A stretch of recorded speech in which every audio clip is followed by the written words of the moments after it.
Hello and welcome to the fifth episode of the Inside the Majors podcast presented by Kinetic Racing. Normally, Wade Hayes is your host, but he's got some personal stuff to take care of this week, so I'm going to take it over for him just this one week. This is Mike Willett.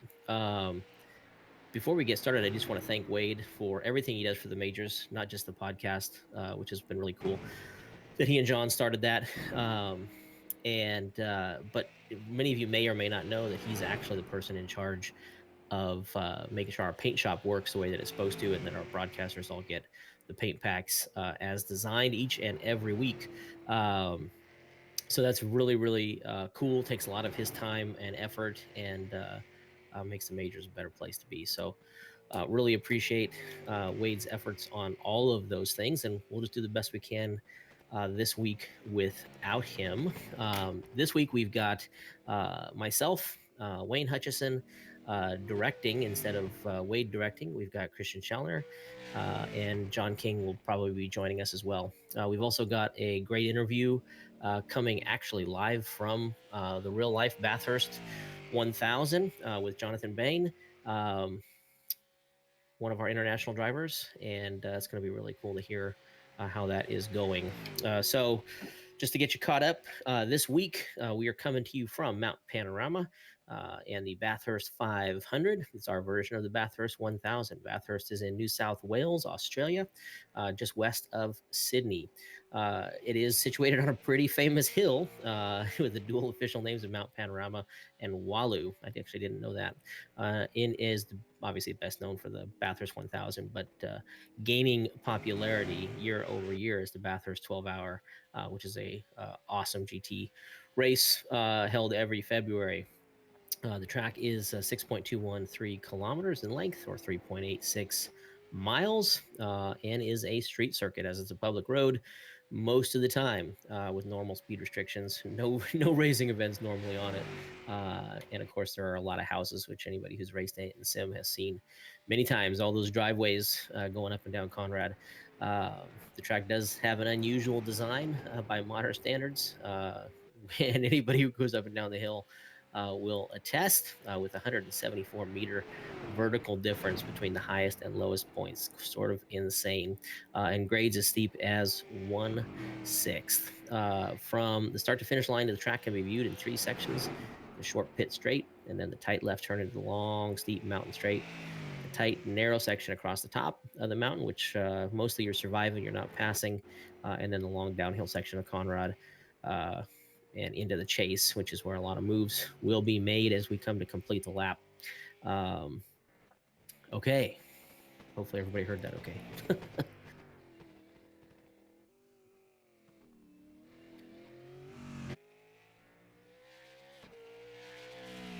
All right. So with this being the final qualifying session of the week, in the penultimate round of the season, I guess we should take a look and see who's actually out there qualifying, and we can talk about them a little bit. So far, we have actually quite a few. We've got of our big names, we've got Trevor Vavrosky in the European region. We've got Dick Mueller in the Americas, Bill Fletcher in the Americas, and making a comeback to the series, I hope, is Vincent Herbier, Kinetic driver. Put in a lot of laps this week, so hopefully we're seeing the return of Vincent to the series. That would be great. But we've got a bunch of folks in the final session, although nothing championship impacting, other than Kyle Murphy, who is fighting for that Sportsman Division championship in Americas. So cool. Let's talk about the championships just a little bit. We've got two championships down and dusted. In European, Christian Challenger has wrapped that up after Milwaukee. So going into the final two rounds is sort of on a long extended victory lap. And last night, Cam Dance was able to secure the international region Mario Andretti trophy. So two down, one to go. And similarly, Matthew Thunhorst is in a very good position. In fact, he needs a 29th place finish uh, tomorrow or better, and he will secure the title. Now, there's only going to be about 30-ish cars in the pro split. He looks solidly in the pro split. So you would think that that is um, basically a lock. And it is. The one caveat that we got to watch out for tomorrow is the 80% rule. So he's got to get 80% of the laps in order to get the full value for his points. But if he's able to do that and he's able to bring it home clean, we're probably going to be crowning our third and final Mario Andretti Drivers Champion of the year. And we happen to have Christian here broadcasting for us or producing for us. So, Christian, I just want to formally say congratulations. Um, you know, this is 2 years running. You've been in the series. How does it feel?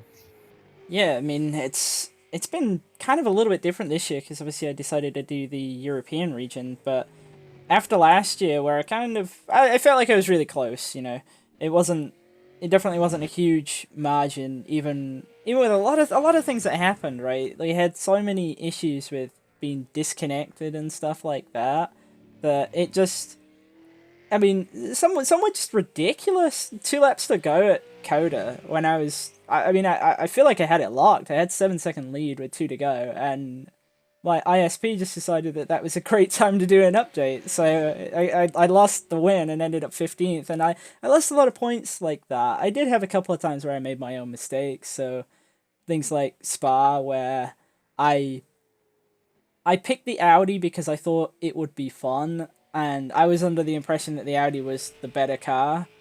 But it seemed like unless you had a really good setup for that car, it just doesn't work. So that was a bad decision because I couldn't get any pace out of it. And then obviously we had Suzuka where I made a terrible start and I made a big mistake, and it's just things like that that kind of ruined it for points for me. And so this year when I came back, I was like, yeah, I'm definitely like I'm winning it. Like I just made the decision. I was like, I'm gonna go and just try and get it kind of locked as early as I could. And yeah, I mean that was really what led to the whole thing with Milwaukee. I enjoyed the car. I did a lot of driving with it, and it was a lot of fun. And I figured that was probably a good shot to, hey, if I can get it wrapped up here, then I can. I don't want to say I can go easy for the last two because I mean I enjoy winning races, you know.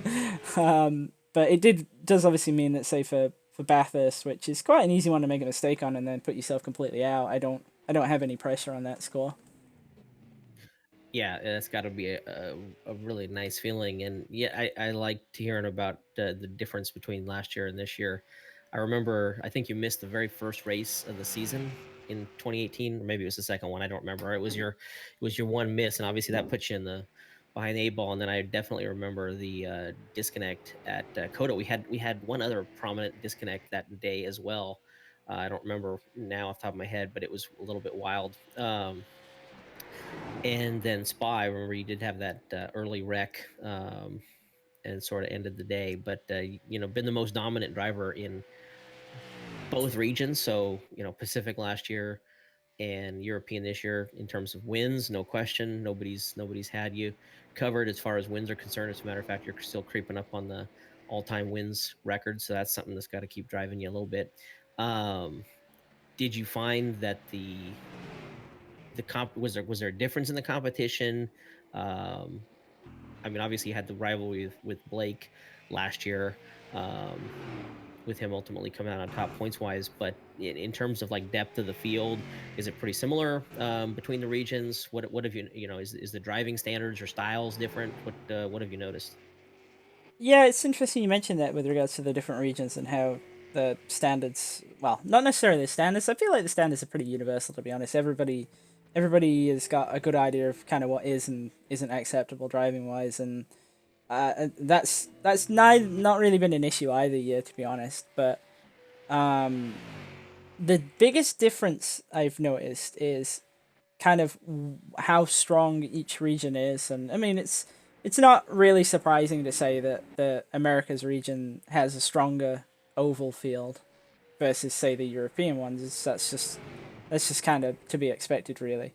And I felt like last year oval races for Americas were harder than the road races, and this year I feel like it's kind of been the flip around on that, which it's just strange to say that because obviously the two races that I've done in the Cup car in this series this year didn't really kind of work out so well, but in general that does seem to be the trend that the road competition is a little bit stronger in Europe and the oval is a little bit stronger in Americas. But the biggest difference I would say is that last year I felt like I was always going up against one guy, and obviously Blake was there the whole season, and he was really tough to beat because even obviously you mentioned about the being in the points all right from the go, and that didn't help things. But the biggest thing was that he would always finish inside the top five, and so it was really hard to gain anything back, even if I was winning the races and so on.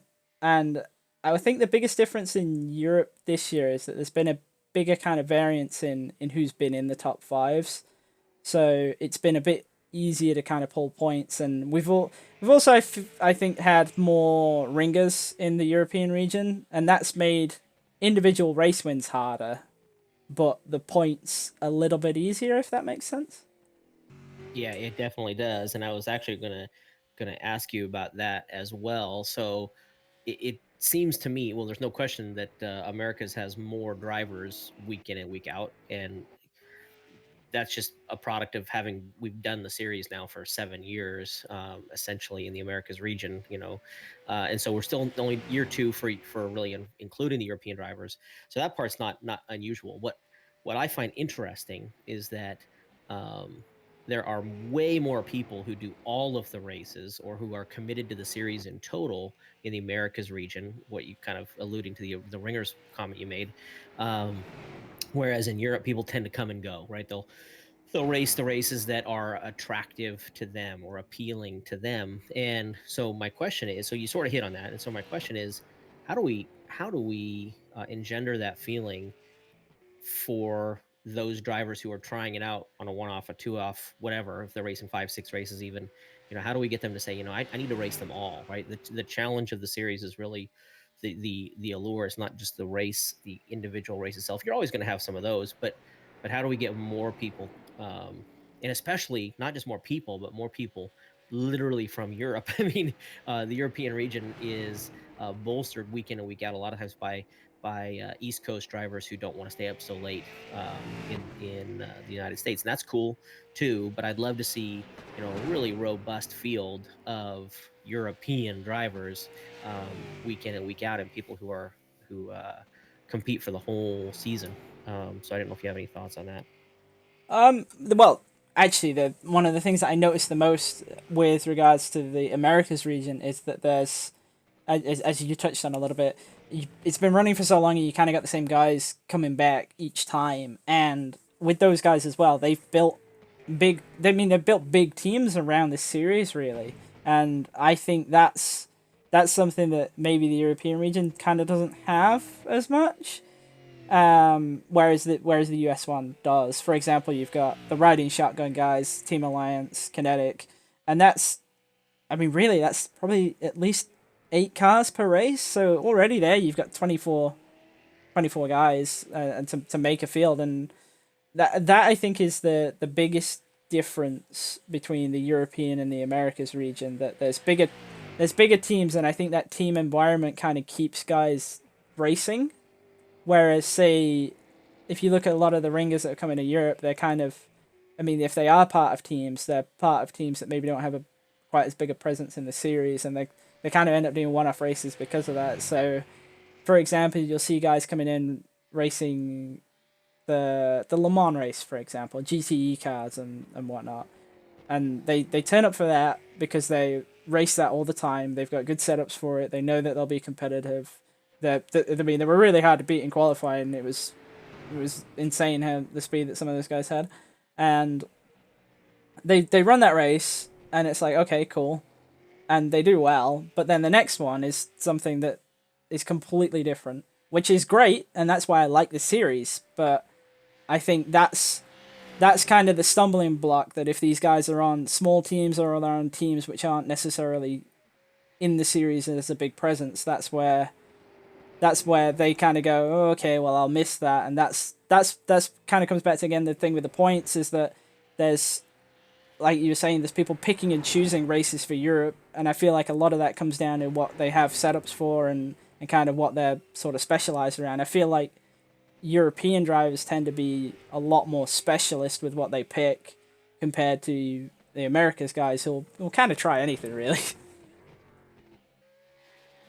Yeah, exactly. And I've always found that interesting. And actually you're a perfect example of this.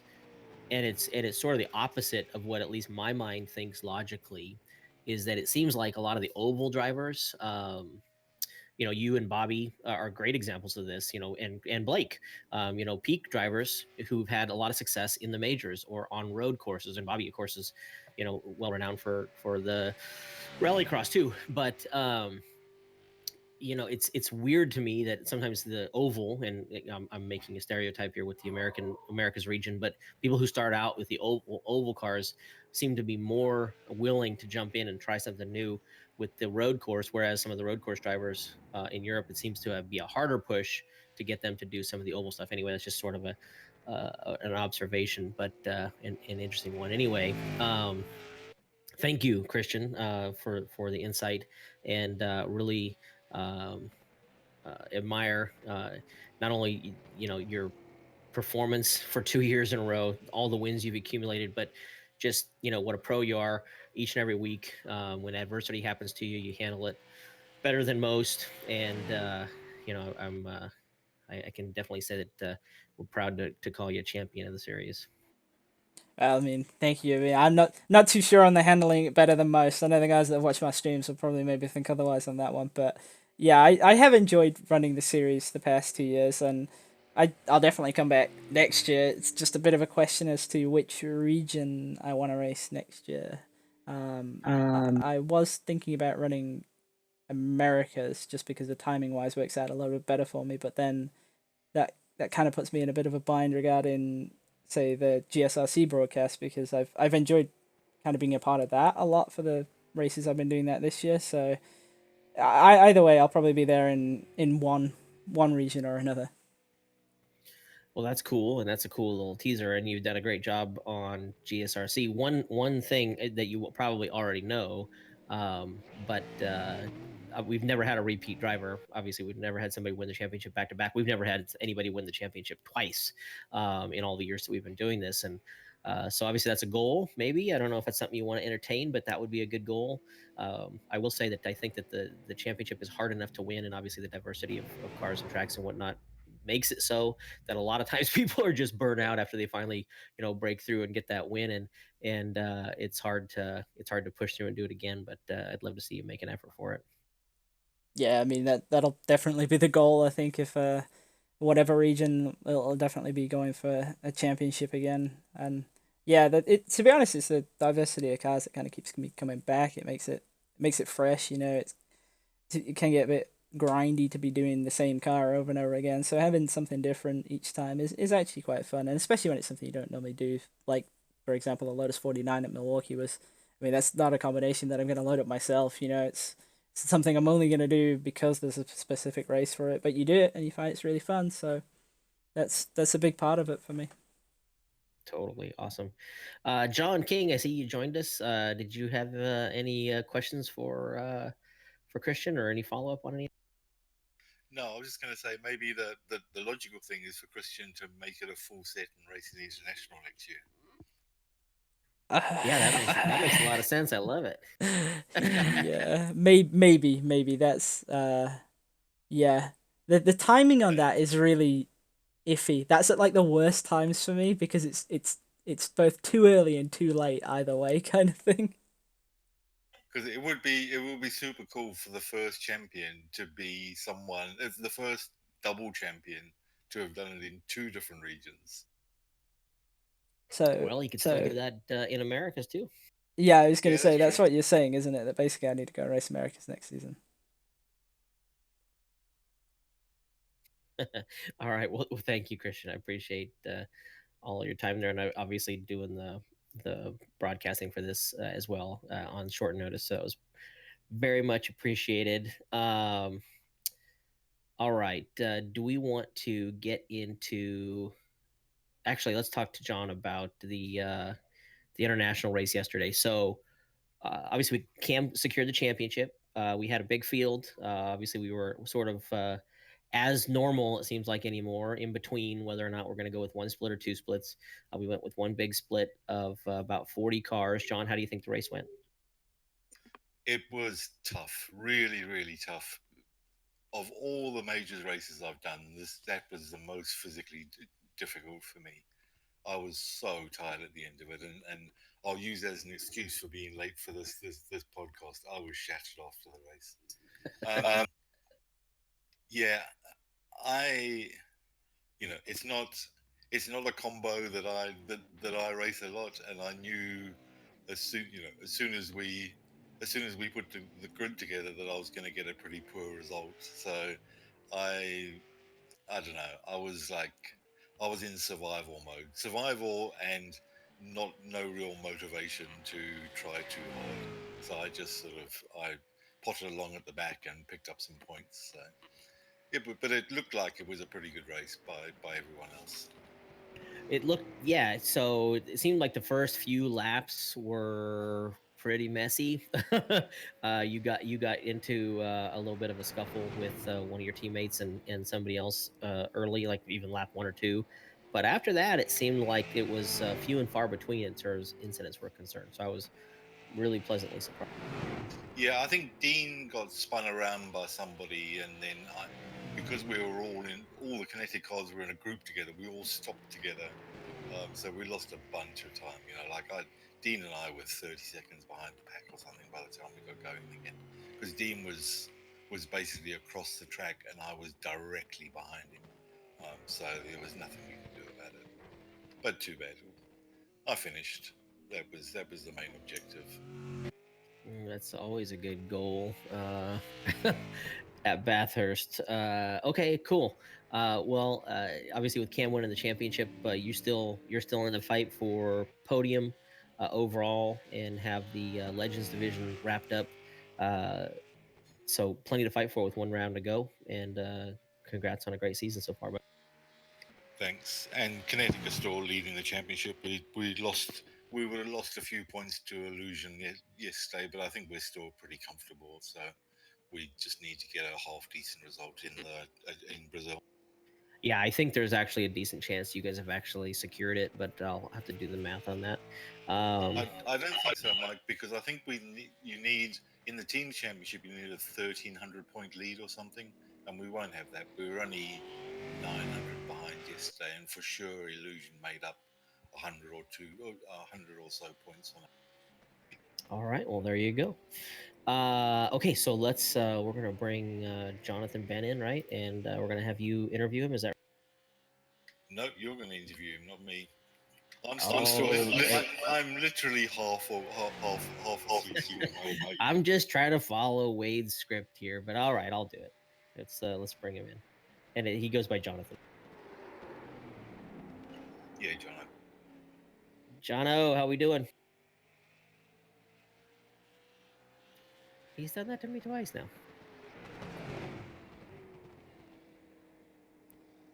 Jonathan, you got a copy?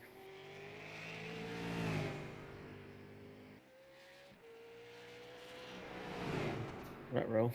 Okay, well I'll try to drag him back up here in a moment, but let's bring Wayne into the conversation. And I know what a lot of people always want to know is what are we changing? What is next year going to look like? What can we tease? So Wayne, Next year. yeah, what are we? What can we talk about? Well, that's a good question. Obviously, the success of the league, uh, big turnouts, everything. We don't want to change too much, right, Mike? So, but we do want to make it better.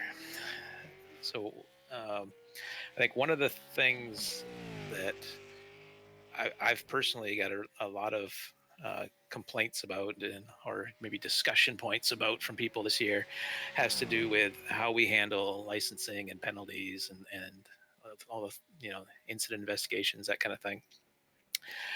So it basically comes down. There's kind of like two main points that people are concerned about and would like to see some kind of change. And one, and I can see their point of view here in a lot of cases. But the first one is kind of the perception everybody has that penalties don't really matter that much.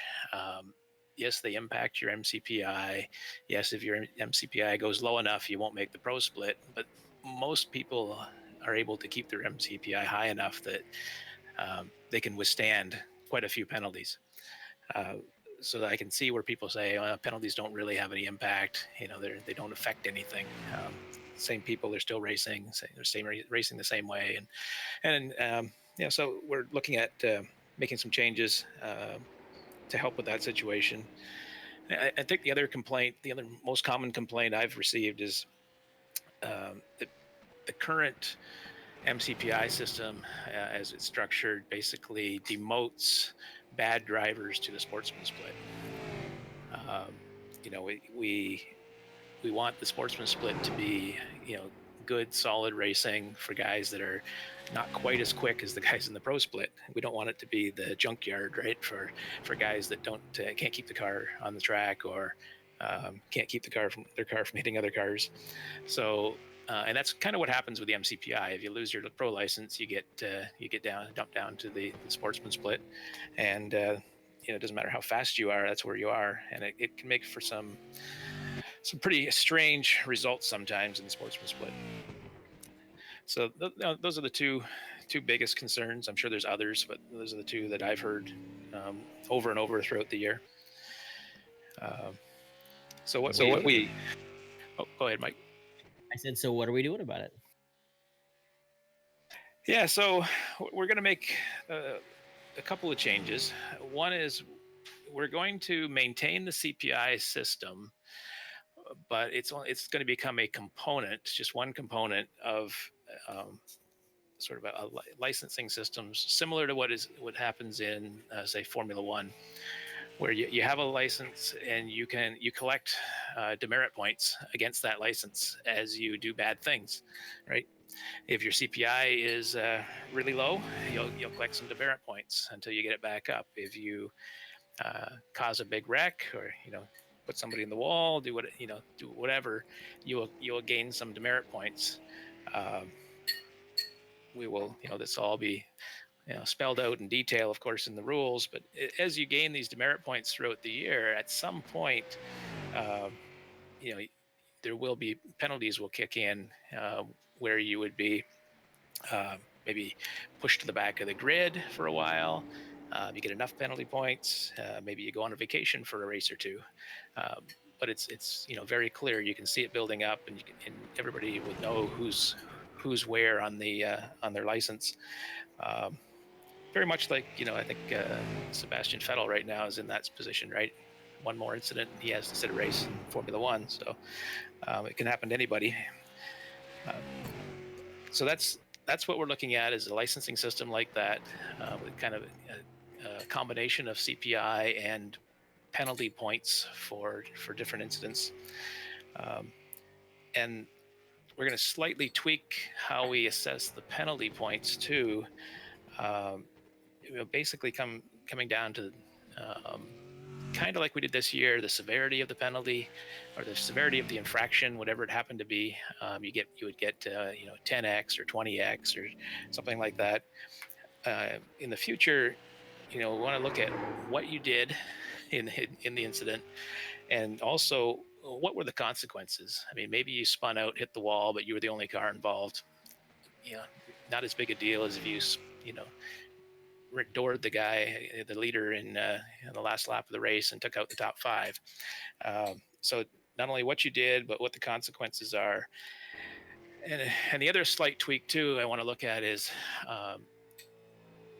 apportioning blame a little bit better.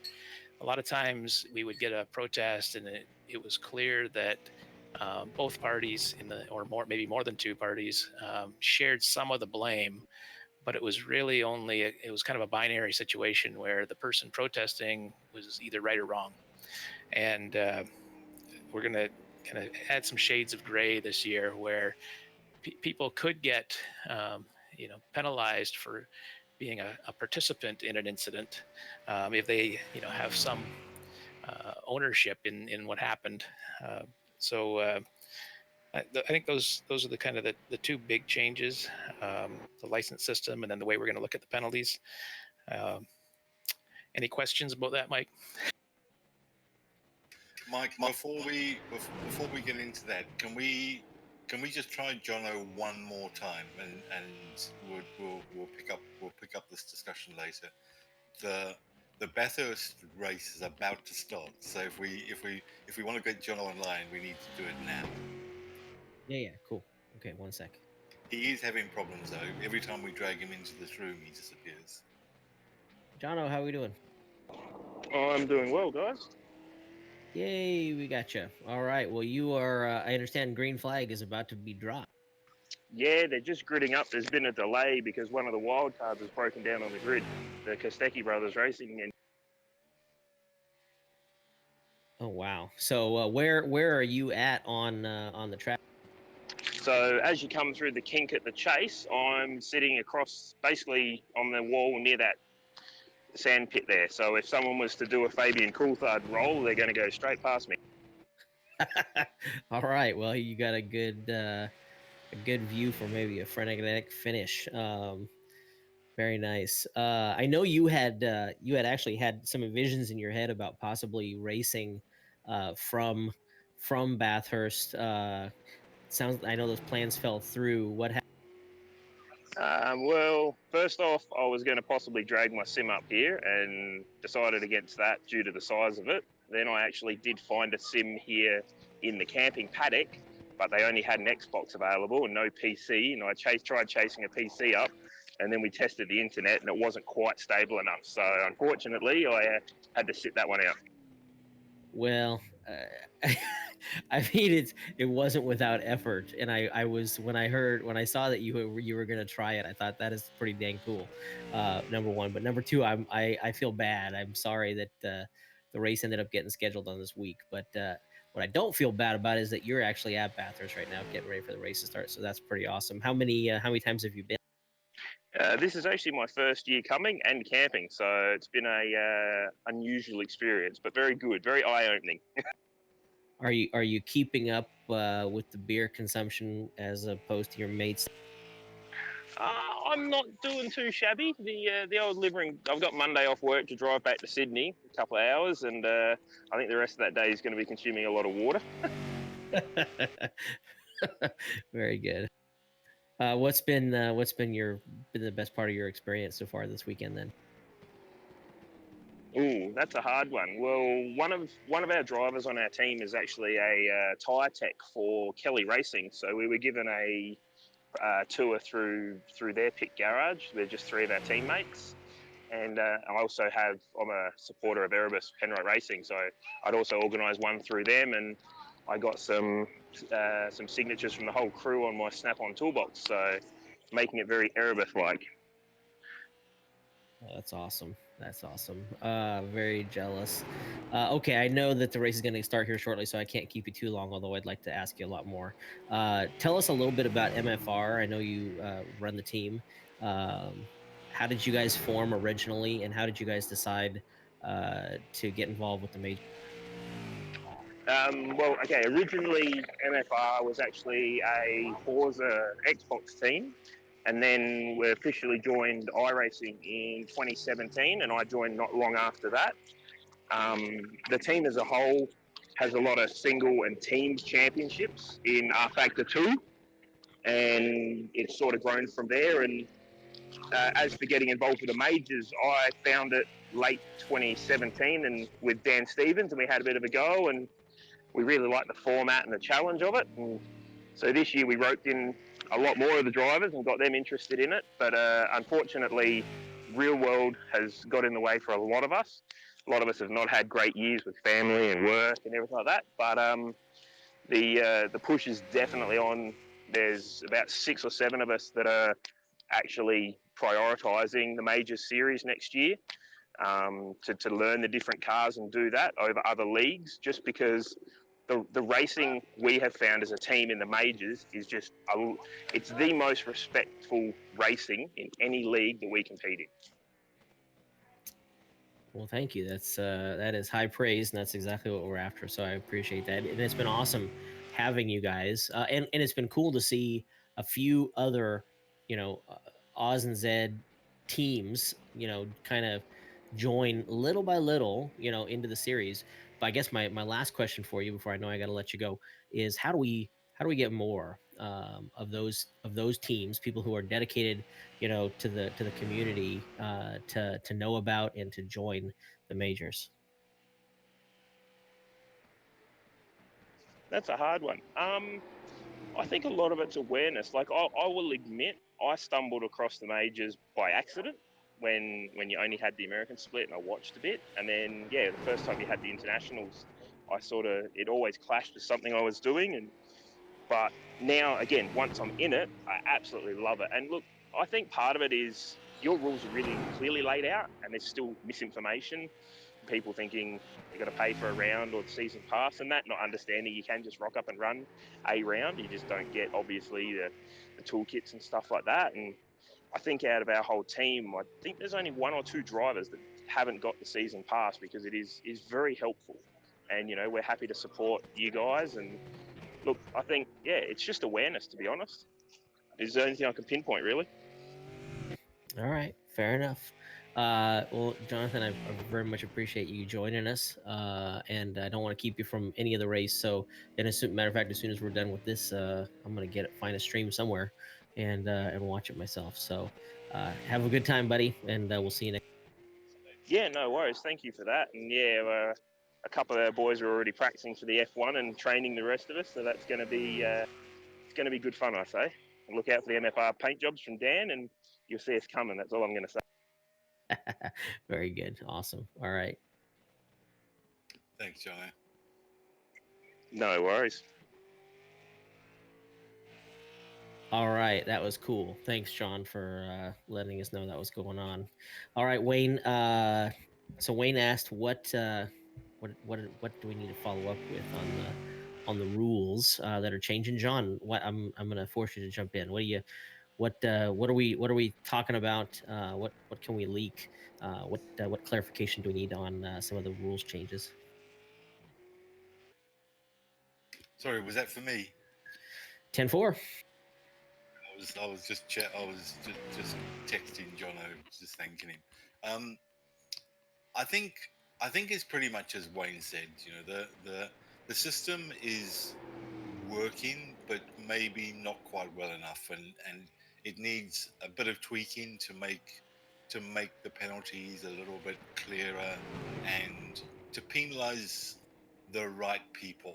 And so what we really need to do is make sure we penalize the guys that are repeat offenders, and not so much the guys that make a mistake. We all make mistakes sometimes, and I think that's something the current system doesn't really cope with particularly well. So I think what Wayne described sounds really good to me. Yeah, I agree. And obviously there's a balance, right? And as Wayne said, we've got a good thing going. You never want to make too overreaching of changes, and a lot of times the vocal minority are the ones asking for changes when a lot of people are pretty content with the way things are, and the survey tends to bear that out year in and year out. Even if they feel like we could be more strict on some things, most people feel like the rules and the penalties are levied about right, and a lot of people kind of like the status quo, and aren't down for big changes every year. And so we have to keep that in mind too when we make these tweaks. But I do think that the MCPI system in general has been a good thing, and it's a nice thing that people can track and watch. And so I think it's good that we're keeping the CPI in place for people to watch as a component of the licensing system. But I do think that going to more of a standardized, FIA type of a system for penalty points and whether or not you can race, and also Wayne hit on it as well. Why are we penalizing the sportsman split, with a driver that doesn't have a good racecraft? And why are we putting somebody who's significantly faster in the sportsman split? And that's a fair question, and one that we've struggled with. So hopefully, that's no longer a component of it, and hopefully that's a good compromise. Penalties will come in different ways, but you won't get demoted to a slower split. And ruin the race for those guys, either because of your racecraft or because you just make it a shit show. So I'm excited about those aspects of it. Wayne, what else? What are we missing? No, that's pretty much it for the big change on the penalty side of things, the licensing side. I don't know if you want to get into some of the changes coming up in qualifying for events, Mike. You mean with regard to the number of tries and whether or Right. not you get the fastest time? Yeah, you bet. You want to cover that? Yeah, sure. I have some of the information here, so you can correct me where I misspeak. So a couple of tweaks we're going to make to the qualifying next year. We're basically going to go to from 3 to 2 qualifying attempts, 1 free, 1 paid. But you'll no longer forfeit your first attempt, your first time, if you take a second attempt. This kind of encourage people to qualify and see what kind of best time they can actually set. Again, this is to help with the integrity of the splits. Sometimes we get people in the wrong split just because of they qualify a second or a third time and something goes wrong. They lose the connection, or the engine blows, and you end up with a previous champion in the sportsman split. And we don't want to have that kind of thing happen. So that's one change, and the other is sort of a breaking the qualifying week up into segments, where we would have the Q1 segment, the early part of the week, say from the Saturday through Wednesday, and that if people who qualify in that time frame, some certain X number of drivers would be locked into the pro split from that first round of qualifying. The number would depend on the race, obviously, and how big the fields were going to be, but we would lock in a certain number of drivers from that first round of qualifying, and then the rest of the week would be qualifying as normal to fill out the rest of the pro split and the sportsman splits, so that by Saturday at 6 p.m. Pacific, we'd have our splits determined. And then on race day, we have a third qualifying event for people who were locked in Q1, where there would be a race day qualifying session, similar to what we have with the Fast 9 at Indy, to help set the front part of the grid, basically, for race day. Did I miss anything there, guys? Nope, you nailed it, and that's perfect. So, yeah, I think that in the sort of in the spirit of what we do at Indy, and I think that's been so popular, and honestly, it makes for a great broadcast too, where you get to showcase some people, and some people can fight to get into that, and are going to be encouraged to want to qualify in Q1, to hopefully make the shootout or whatever it might be. Like the spa 24 hours, they've got Super Pole, etc. They've got the shootout for the Bathurst 1000, that was on last night, etc., etc. So there's all these really cool qualifying events in real life, and so while we may not follow those to the letter each round, we actually will, if there is a set one, we'll probably try to qualify very similarly, from a Q1 to a Q3 perspective.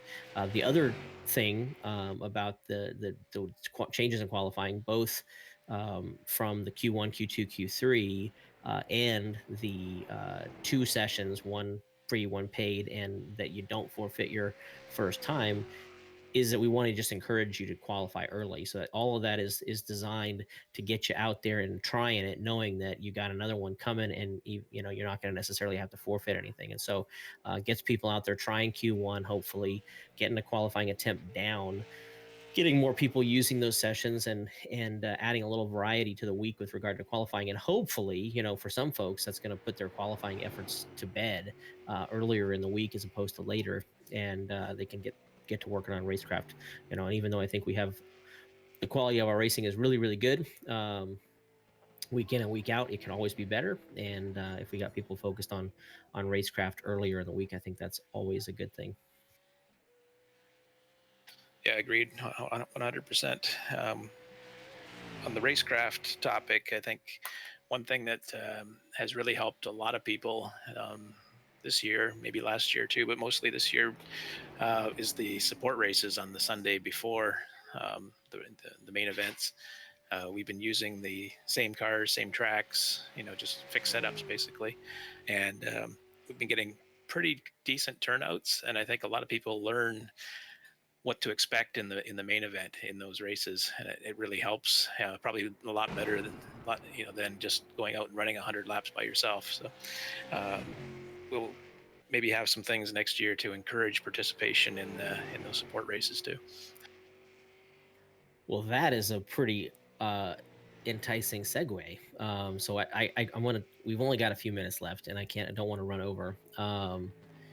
But so I want to talk about one other change for next year. Not change, but just make an announcement for next year. We can either talk about the entry fees and broadcasts, or we can talk about what you were just saying. What do you think? Or we could talk about both. I think I can sum up the thing with the support races pretty succinctly here. You know, the primary encouragement to participate in those next year will be, with a bunch of restrictions, of course, winners of those support races being locked into the pro split.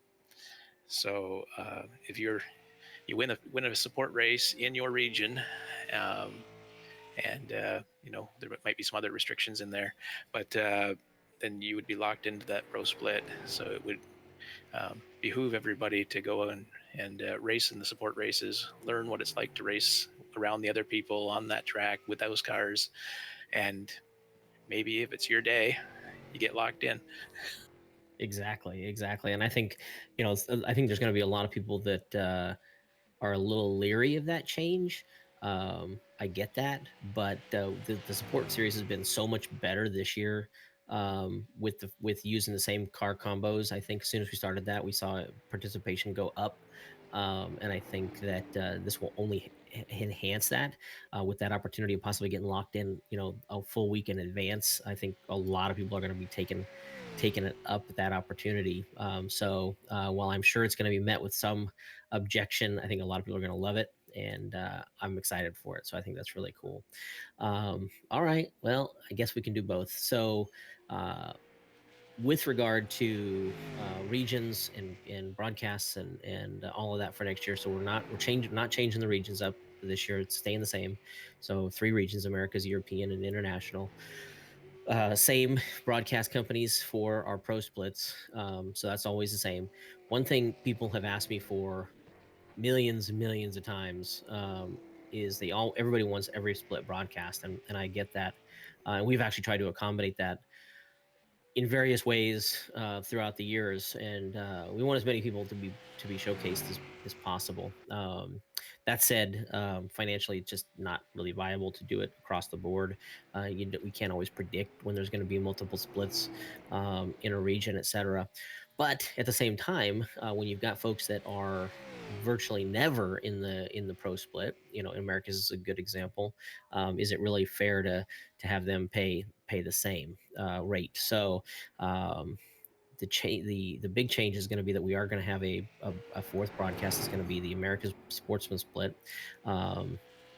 But if you register in either the European region or the international region as a sportsman driver, your entry fee will be lower. So in the European region, you'll have a $25 entry fee as opposed to $40, and in the international region, you'll have a $15 entry fee as opposed to $25. And that's the other change, is that in the international region, we are going to have a $25 entry fee for pro split, for broadcast split drivers, and 15 for sportsmen. And the reason for that change is really singularly, it is because the currency conversion rate is just not fair to those guys. So right now they're honestly paying a higher rate than everybody else to play in the series. But also with the lower rate, maybe it'll entice some more folks to run the international region. And even if you're in Americas now or European now, and you want to save $15, that's not, you don't have to be from Australia or New Zealand to get that rate. If you race in that region, that'll be the rate. So those are some changes with regard to the entry fees. Otherwise, entry fee stays the same, 40. If you race in Americas, whether it is pro or sportsman, it'll be 40, because again, we'll have 2 broadcast splits. And that was a mouthful. Sounds exciting. I'm excited. John, what did I miss? What can we follow up on before we close up shop? No, I think we've covered most of the stuff. I think the message is really what you said earlier, that we're tweaking with stuff to try and improve things, but we've had a pretty solid year, I believe, and I think we don't need to do much to improve the series. Yeah, I agree. Thanks, Sean. And yeah, just on the closeout on that note, we will have a higher participation in 2019 than we did in 2018. That was in doubt early in the season because we were low, we were short compared to the year before, and a lot of that was because we did, we didn't have the Atlantic region anymore, and kind of combined Atlantic and Pacific, and so that hurt participation early on, but that sort of rebounded, and so I expect it to really take off. International's double last year, literally double, and Europe is up slightly. So all those are good signs for the series, and as you said, we don't need to make wholesale changes. So anyway, I appreciate both of your, Wayne and John's, help all year. To say that we couldn't do it without you guys is literal truth. Half the time I'm slacking anymore. So I very much appreciate all the effort on the teams and the rules and stewarding and everything else. So been a great year. Appreciate it. Yeah, I think it has, and it's been a pleasure. And of course, I enjoy the huge wage you pay me as well. Well, you're not supposed to talk about that. I don't want anybody else trying to come. Sorry.